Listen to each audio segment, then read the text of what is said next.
just got back from a rousing liberty speech from Senator Rand Paul, who's running for the presidency of the United States in 2016. It was inspiring, and his emphasis on preserving the Constitution and all of the Bill of Rights was a very, very refreshing thing to hear. I look forward to more from the man and am encouraged.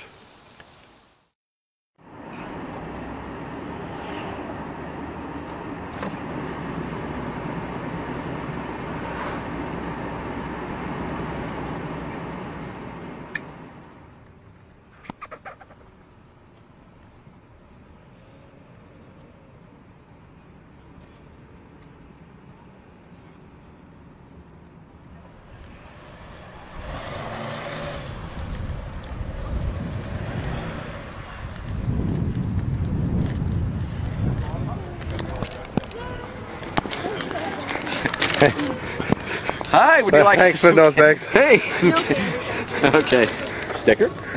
If you see I take it you're not supportive.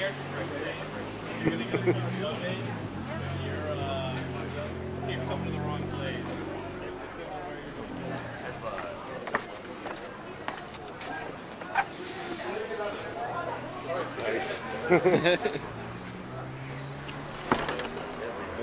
my opinion, this is the place to be.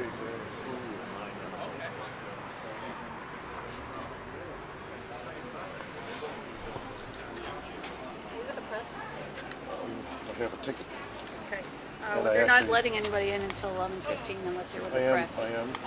Okay. I'm part of the Commonwealth Okay, you can check in with the press right to your right. 15 more. But I also have a ticket because I'm like a fan.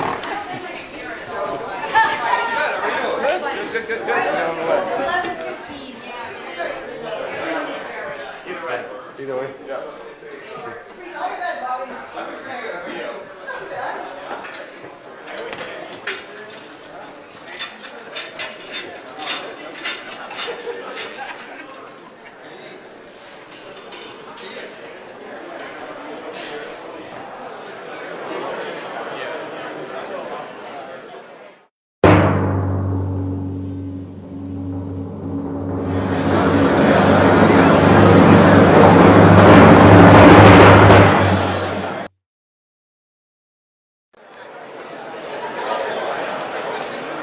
Capacity crowd.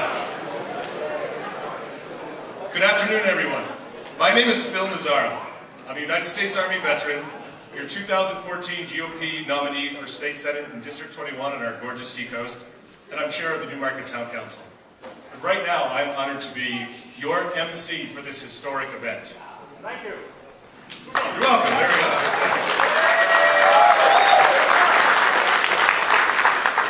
Now, this event is historic because it marks the first visit to the state of New Hampshire as a declared candidate of the next President of the United States, Senator Rand Paul.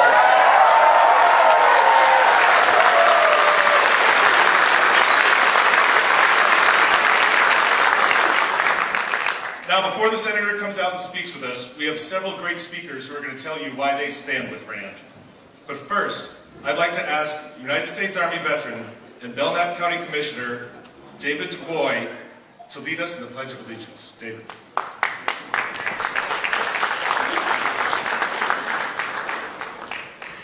Please join me in saying the Pledge of Allegiance.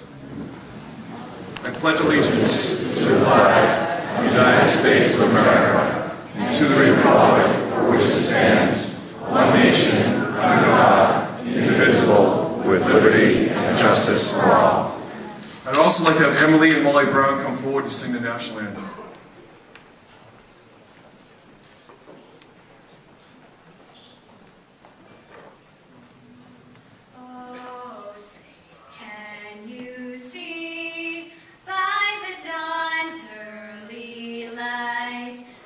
So proudly we hailed at the twilight's last gleam, whose broad stripes and bright stars through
Good afternoon. I'm Reverend Michael Sacco of the First Baptist Church of Amherst, and I've been asked to give the invocation. So please join me as I take a moment and pray for our country. Almighty God in heaven, we come to you with gratitude in our hearts for this great nation that we are blessed to call our home.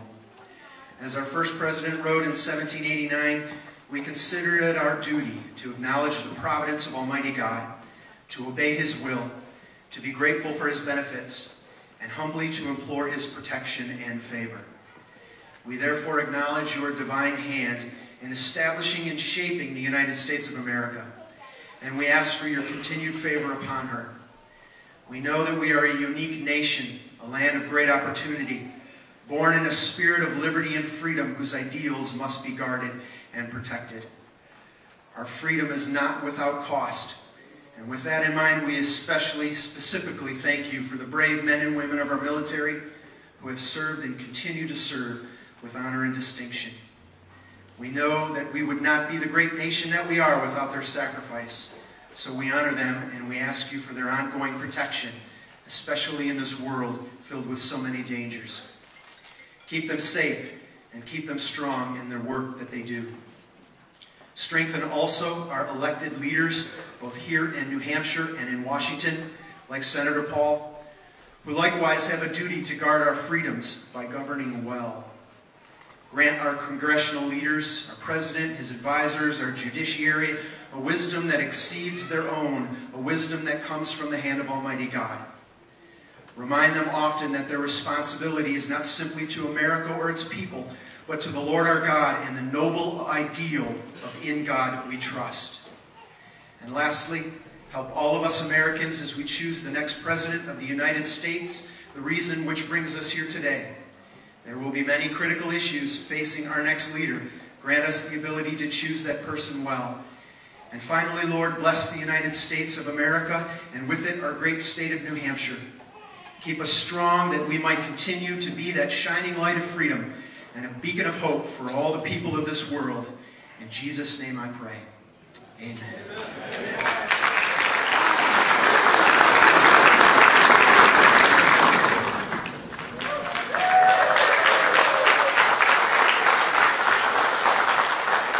Thank you. Are you all Rand supporters? Are you all Rand supporters?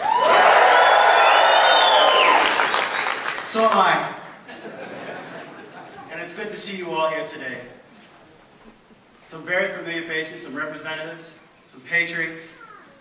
It's an honor to be up here to speak for Rand Paul. My name is Senator Kevin Abart. I represent the 12th District here in New Hampshire.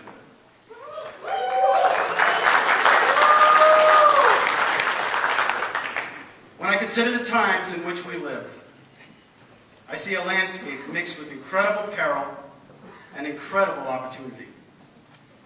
This very moment, our great republic and the freedoms we enjoy are in jeopardy. And although we've survived many wars and civil unrest throughout our history, never have we ever seen such irresponsible abdication of courage and vision from our leaders. We need a leader courageous enough to be different, courageous enough to challenge the status quo. We need a leader who is guided by principles and not by polls.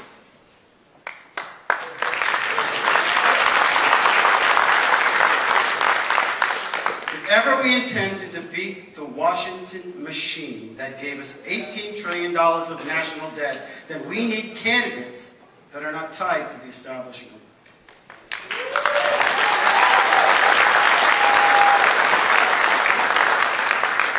We saw the genesis of the Bill of Rights after King George ignored the petitions of the colonists, and he used executive orders to place intolerable burdens on them. Sadly enough, few candidates today defend our Bill of Rights, but Senator Paul is different. Senator Paul defends our civil liberties against organizations such as the NSA, the IRS, the EPA, and even the Department of Justice. We need a different kind of politician. We need a candidate that knows what it's like to actually work for a living.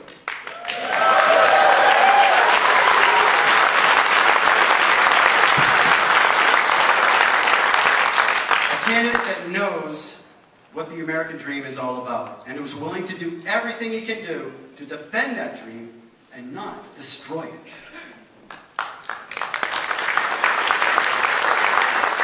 Senator Paul has the courage to repeal Obamacare.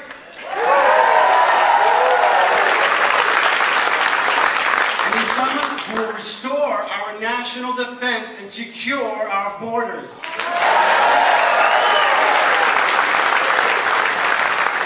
Senator Paul also knows that the federal government and the top-down education program like Common Core violate local control.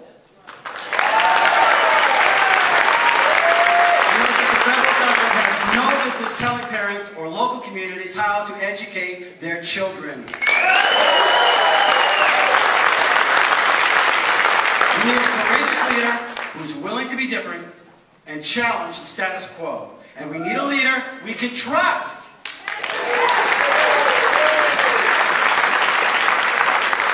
We need a leader who is willing to stand up for us and a leader who will protect our rights. And I believe that Senator Paul is the leader we have been waiting for.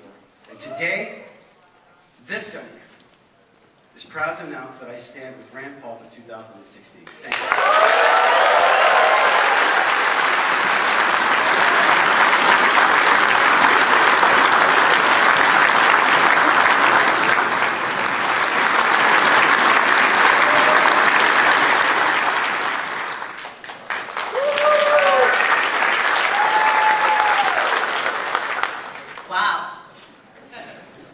In this room. It's a good day for America, people.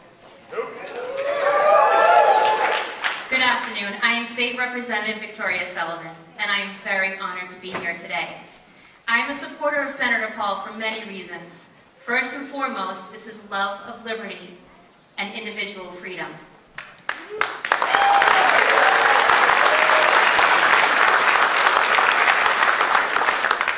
This nation was founded on individual freedom, and we have watched that freedom erode under this administration. Abraham Lincoln warned us that America would not be destroyed from the outside, but if we gave up our freedoms, we would destroy ourselves. We are there. We are in that moment of deciding whether we fight back or we surrender our liberty. Since taking office in 2010, Senator Paul has spent his days fighting for our freedoms and civil liberties. We need a leader who will protect the Bill of Rights. We need a leader like Senator Rand Paul.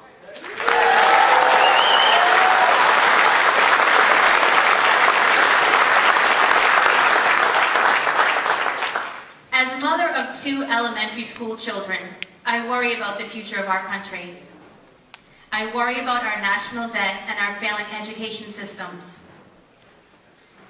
We need a leader who will cut spending.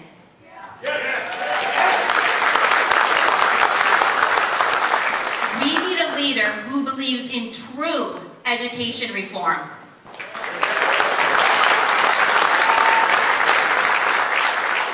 Senator Paul once said, "The great and abiding lesson of American history is that the engine of capitalism, the individual, is mightier than any collection."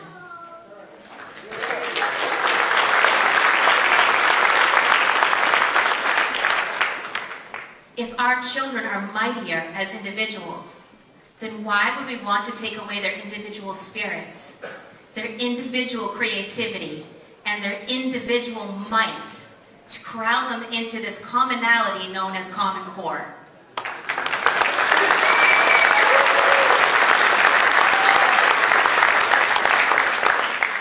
We need a leader who opposes Common Core.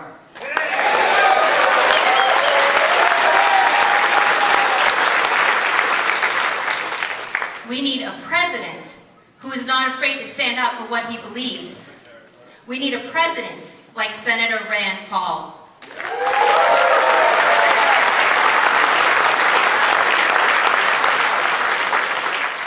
I have watched in disbelief as our beloved country is changing rapidly before my eyes. I want my children to know the America in which I grew up. I want them to have opportunities. The same opportunities that my great-grandparents saw when they moved here from Poland. If we do not stand up for our children and fight for our liberties, then our children will not know the America that we knew.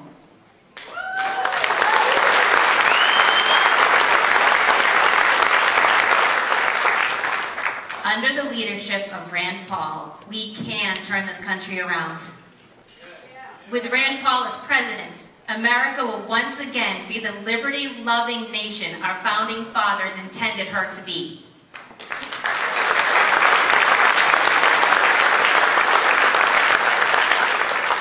Senator Rand Paul has the courage to stand up on our behalf and on behalf of liberty. Today, I am honored to stand with Rand to be our next president.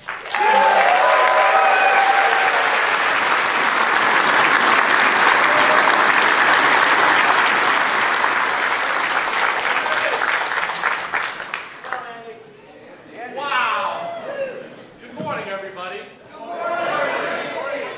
Thank you so much for coming out today. This is amazing.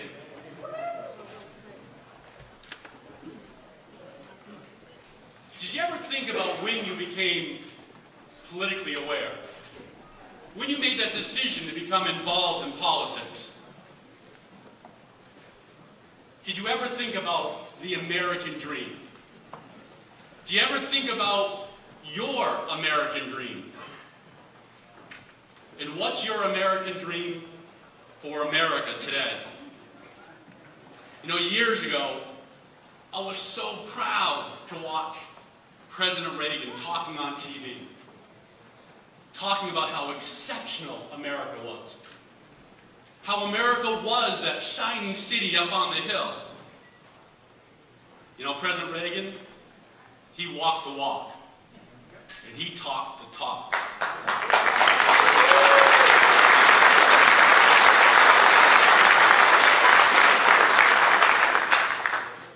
But what I like most about Ronald Reagan wasn't just the fact that he had conservative values, but it was his unbending consistency on what that message was. He talked about how our future was tied to a limited government, personal freedom, personal liberty, and that little requirement of some common sense to solve our problems. You know, but today, we're missing that in Washington, D.C., aren't we? You know, our current leadership is known for saying one thing on one day and doing something different the next, aren't they? I am so tired of looking at such a broken Washington, D.C., where I can't tell one party from the other.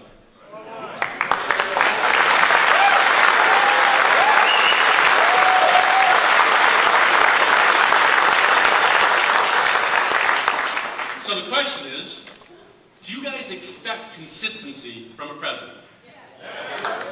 Does anyone in this room expect conviction of value in their president? Should you expect a president to run who believes in the Constitution and the Bill of Rights?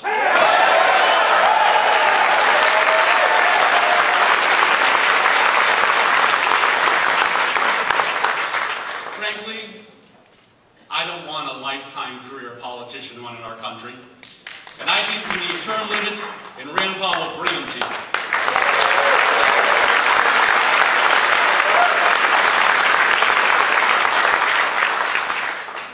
I think we also want someone who's actually worked for a living. Right? Someone who understands the struggles that normal, everyday working families have had to endure.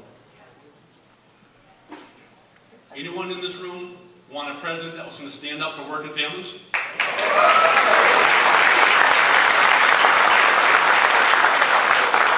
How about someone that's going to work to put your money back in your pocket?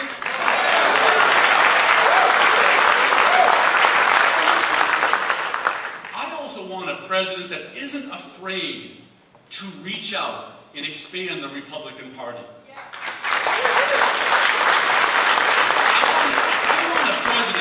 That's going to reach out to our youth in America to our minorities, to independents. Show them the values that we believe in so we can grow our party for the future, because I don't want us to be something of the past.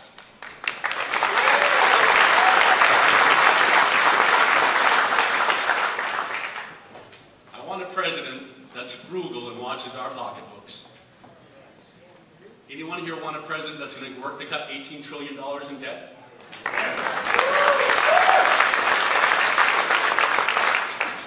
How about a simpler tax code that we can all understand? You know, you heard some other speakers say it. Do any of you want a centralized control of education through Common Core? Or do you want...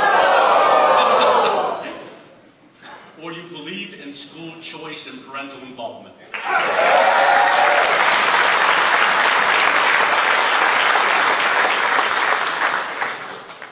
You know, ladies and gentlemen, being we are the first in the nation state, we have a huge responsibility. This state, our people, we are going to dictate the tone of how America is going to be governed. And we should take that responsibility seriously. Anyone want someone that's going to put America first? Anyone here want a leader that's going to stand with us and for us? Anyone here want a leader that's not afraid to stand and fight for our freedoms every single day and the principles that make this country great?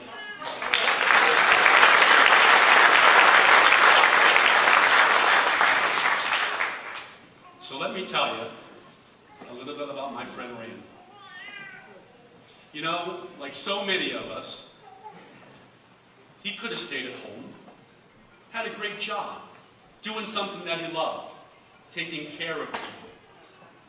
Great family life. He didn't have to make this decision to become politically active. He wanted to help our country. Thank you, Dr.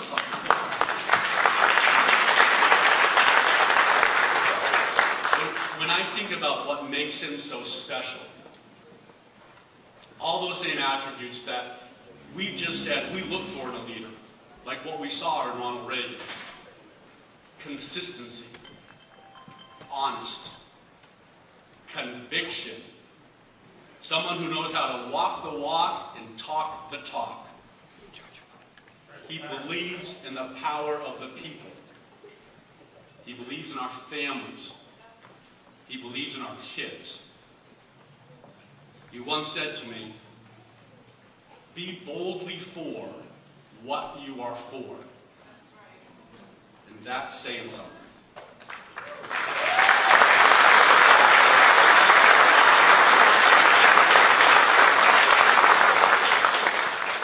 So, ladies and gentlemen, today I'm asking every single one of you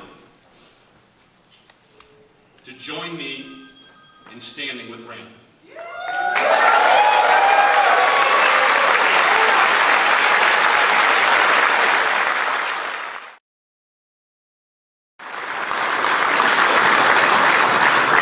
And I'm proud to announce what's going to be the next President of America, Senator Rand Paul.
Came up with the motto, live free or die. They didn't leave a lot of wiggle room. be left half free. They didn't whimper to be left half dead. New Hampshire founders didn't seek out the mushy middle. They admonished you to live free. A government that takes half your pay does not leave you free. A government that sifts through your personal records does not leave you free.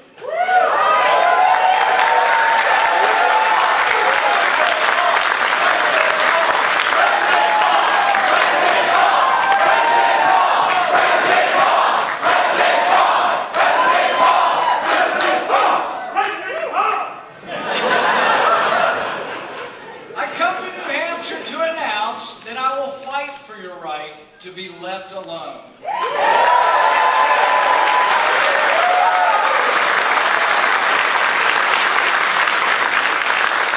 I will fight to keep the federal government out of New Hampshire, out of your home,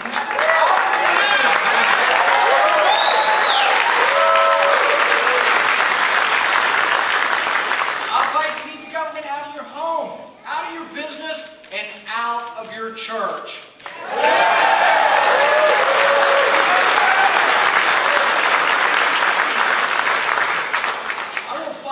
To allow you to be wholly free in all of its aspects.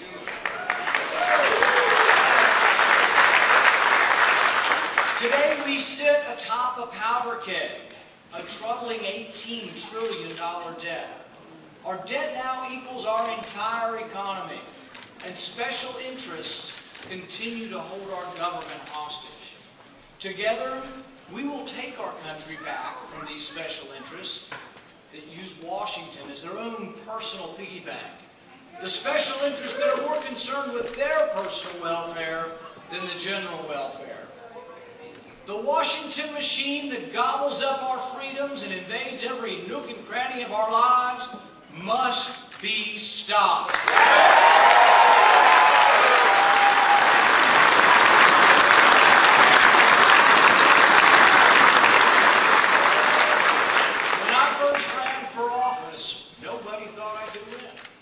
Nobody expected me to win. No one thought I had a chance.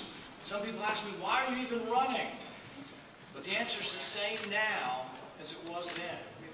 I have a vision for America. I want to be part of a return to prosperity, a true economic boom that lifts all Americans, a return to a government restrained by the Constitution, a return to When I first ran for office, nobody thought I could win. Nobody expected me to win. No one thought I had a chance. Some people ask me, why are you even running? But the answer is the same now as it was then. I have a vision for America. I want to be part of a return to prosperity, a true economic boom that lifts all Americans, a return to a government restrained by the Constitution, a return to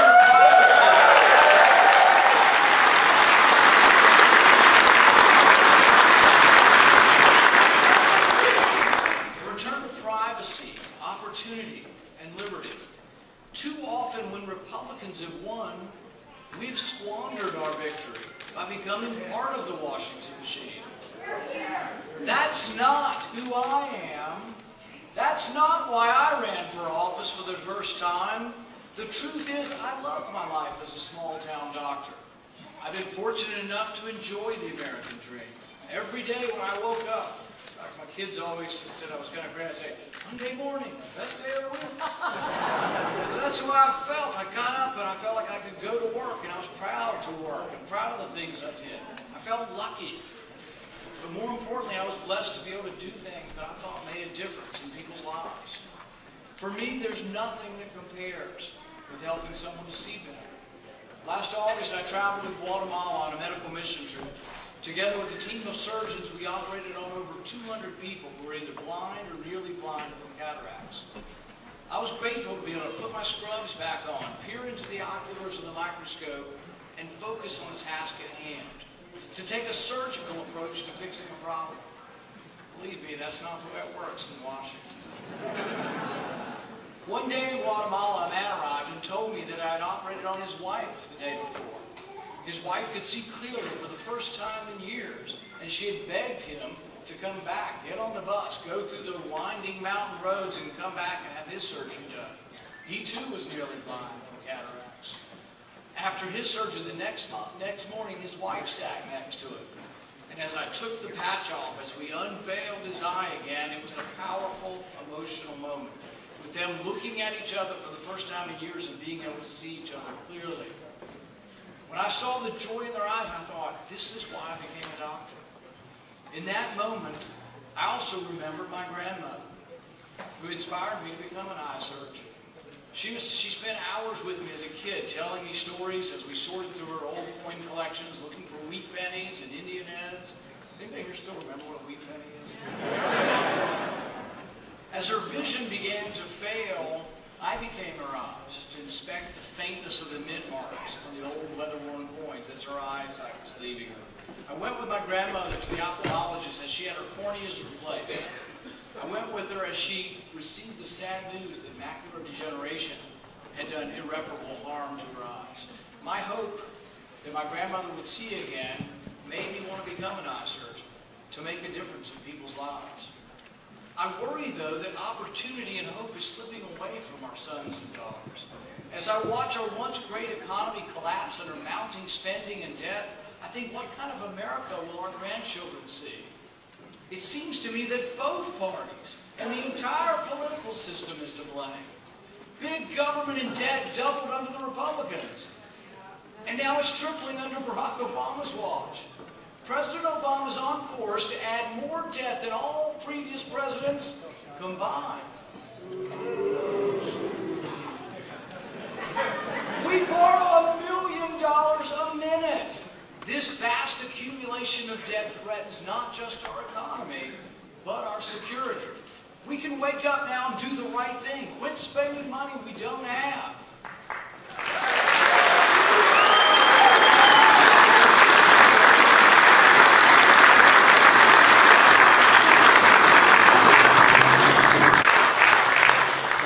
This message of liberty is for Americans of all walks of life. The message of liberty, opportunity, and justice is for all Americans. Whether you're in a suit, a uniform, overalls, whether you're white or black, whether you're rich or poor. But in order to restore America, one thing is for certain. We need to boldly proclaim our vision for America. We need to go boldly forth under a banner that clutches the Constitution in one hand and the Bill of Rights in the other.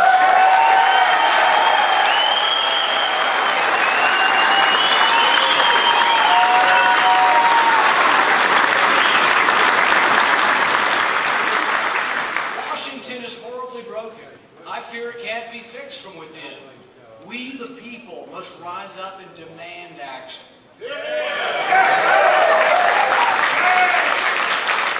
I've seen these people. Congress will never balance a budget unless you force them to do it.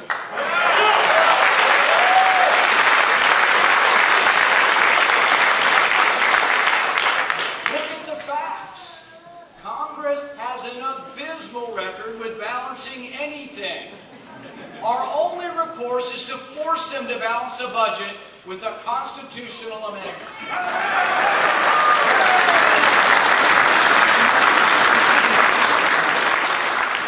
I've been to Washington, and let me tell you, there is no monopoly of knowledge there. I ran for office because we had too many career politicians. People who had never done anything in their lives. All they did was go to Washington and never come home. We need less career politicians. I believe it now more than ever. Yeah. We limit the president to 2 terms. It's about time we limit the terms of Congress.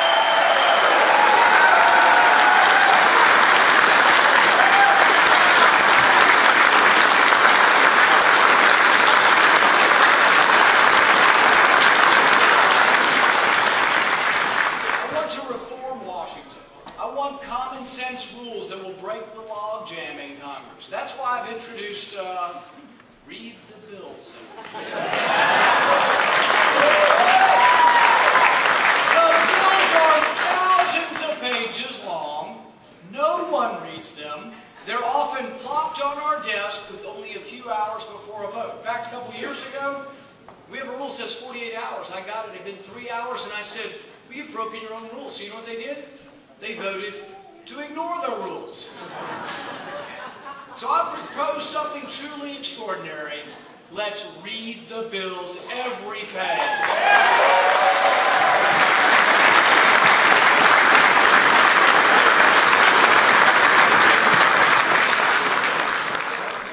From the time I was a very young boy, I was taught to love and appreciate America. Love of liberty pulses in my veins.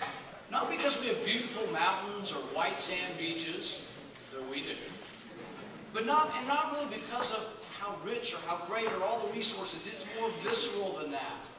Our great nation was founded upon the extraordinary notion that government should be restrained and freedom should be maximized.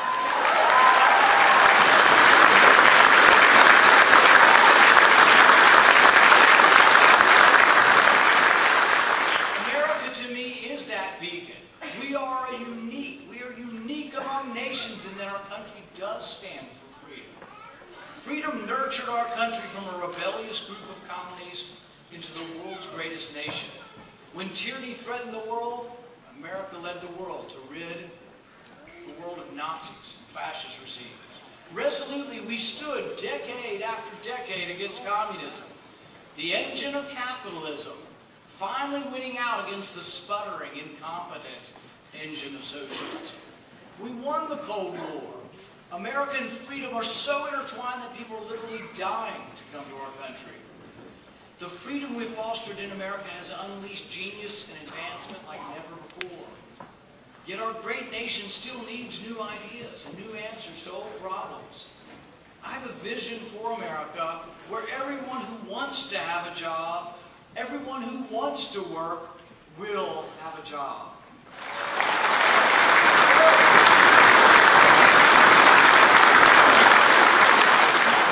Many Americans, though, are being left behind. The reward of work seems beyond their grasp. Under the watch of both parties, the poor seem to be getting poorer, and the rich seem to be getting richer. Trillion-dollar government stimulus packages have only widened the income gap. Politically connected cronies get their hands on the tax dollars first by the hundreds of millions of dollars, and poor families across America continue to scrape by. I have a different vision, an ambitious vision. A vision that will offer opportunity to all Americans, especially those left behind. My plan includes economic freedom zones to allow impoverished areas like Detroit, Chicago, and eastern Kentucky to prosper, not by taking your money, not by taking money from Houston or Atlanta, by leaving more of their money in their pockets.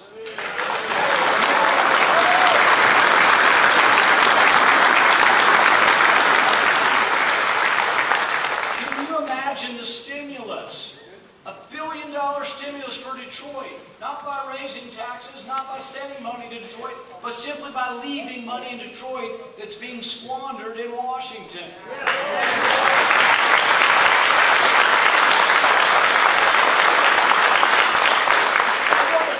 I want to free up the great engine of American prosperity. I want to see millions of Americans back at work. In my vision for America, we'll bring back manufacturing jobs that pay well. How will we do it? We'll dramatically lower the tax on American companies that have made profits overseas and encourage them to bring that money home.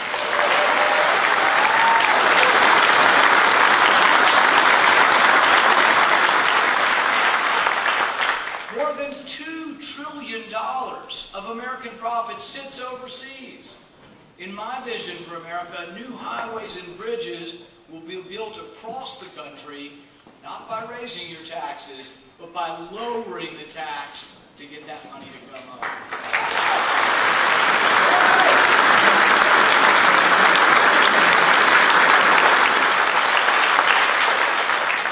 People talk about gridlock and nothing can get done.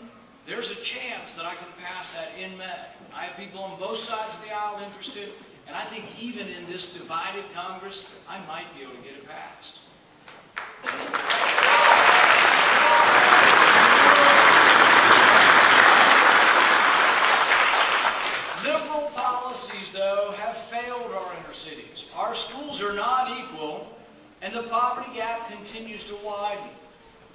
Martin Luther King spoke of two Americas. He described them as two starkly different American experiences that exist side by side. In one America, we experience the opportunity of life, liberty, and the pursuit of happiness. But in the other America, people experience a daily ugliness that dashes hope and leaves only the fatigue of despair. Although I was born into the America that experiences it and believes in opportunity, my trips to Detroit and Appalachia and Chicago have revealed what I call an undercurrent of unease. You see it here probably. You see people who've been out of work, can't get back to work. You see people struggling to go on vacation, struggling to buy the gas for their truck or car to go on vacation. Those of us, though, who have enjoyed the American dream, we must break down that wall that separates us from the other America.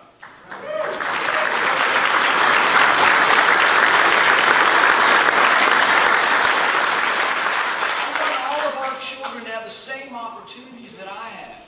We need to stop limiting our kids in poor neighborhoods to failing public schools and offer them school choice.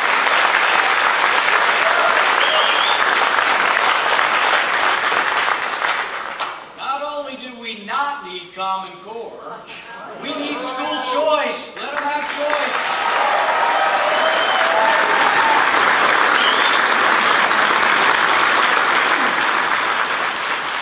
I want the hard work and achievement of today's college students to be rewarded with good paying jobs in America. You know what the best paying jobs in America are? The jobs you can't export, jobs that have to be done by Americans? Energy jobs, oil jobs, pipeline jobs. But you know what's the president doing? He's stopping the jobs from being created. Where are the jobs being created? Somewhere else. You want jobs here, open up the energy sector. Those will all be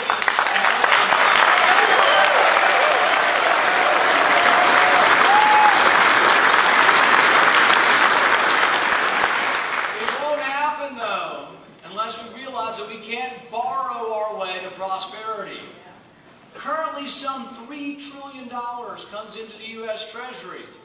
Couldn't we just survive on $3 trillion? I propose something extraordinary. Let's just spend what comes in.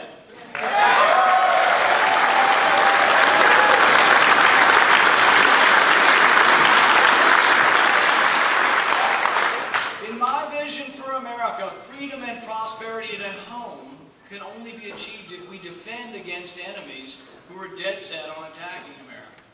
Without question, we must defend ourselves and American interests from our enemies. Crush the Democrats! But until we name the enemy, we cannot win the war.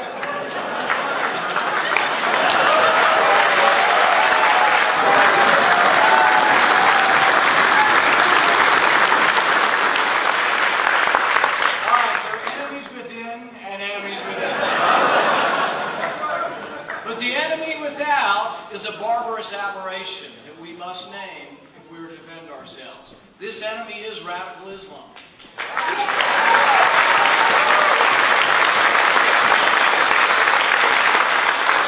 Not only will I name the enemy, I will do whatever it takes to defend America from these haters of mankind.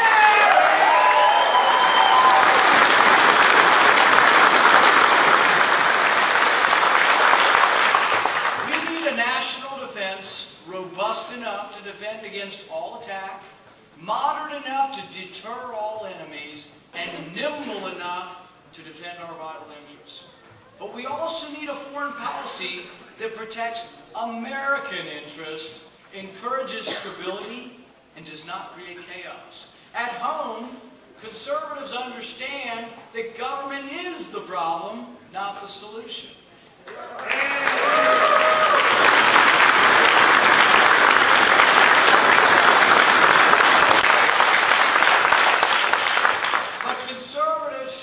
Succumb to the notion that a government inept at home will somehow succeed in building nations abroad.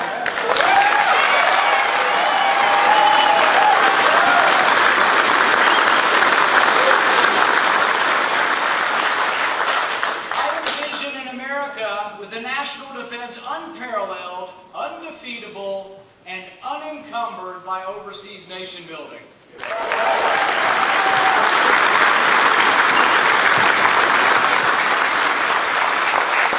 I envision a national defense that promotes, as Reagan put it, peace through strength.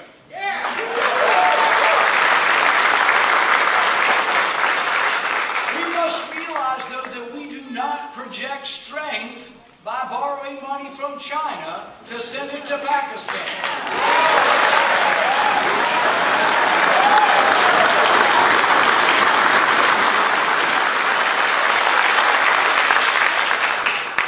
To defend our country, we do need to gather intelligence on the enemy.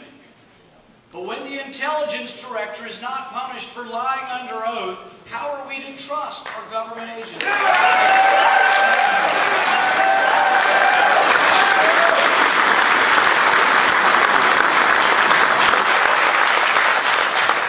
Warrantless searches of Americans' phone records and computer records are un-American and a threat to our civil liberties.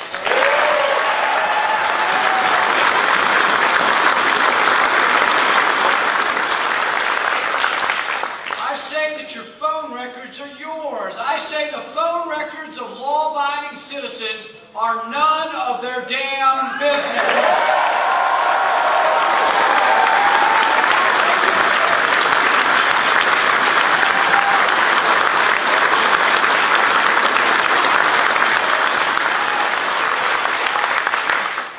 The President created this vast dragnet by executive order as President. On day one, I will immediately end this unconstitutional.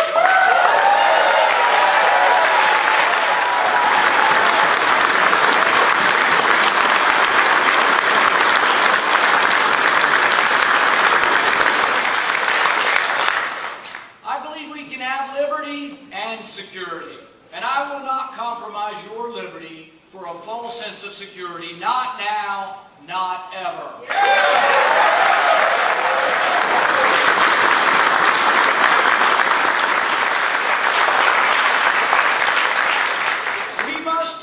Ourselves, but we must never give up who we are as a people. We must never diminish the Bill of Rights as long as we fight this long war against evil. We must believe in our founding documents. We must protect economic and personal liberty. America has much greatness left in it. We still are exceptional. We are still a beacon for the world. We will thrive when we believe in ourselves again. I see an America strong enough to deter foreign aggression, yet wise enough to avoid unnecessary intervention. I see an America where criminal justice is applied equally, and any law, like some of our drug laws, that disproportionately incarcerate people of color should be repealed.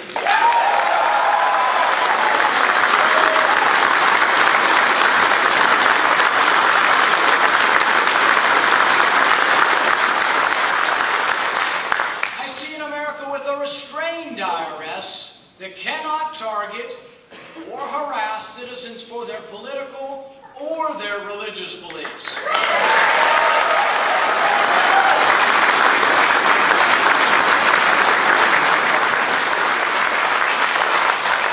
I see our big cities once again shining and beckoning with creativity and ingenuity, with American companies offering American jobs.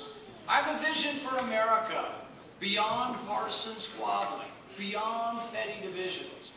With your help, this message will ring from coast to coast, a message of liberty, justice, and personal responsibility. Today begins the journey to take America back, to rescue a great country now adrift. Join me as together we seek a new vision for America.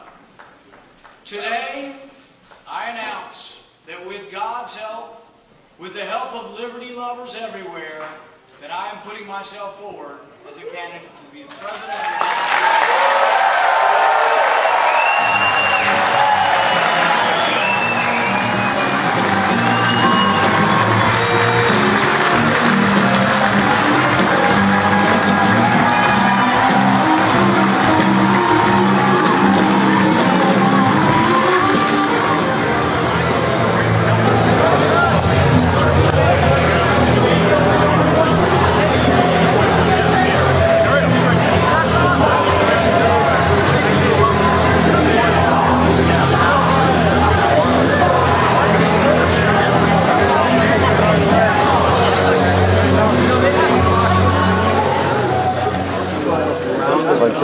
function on me. Nice job,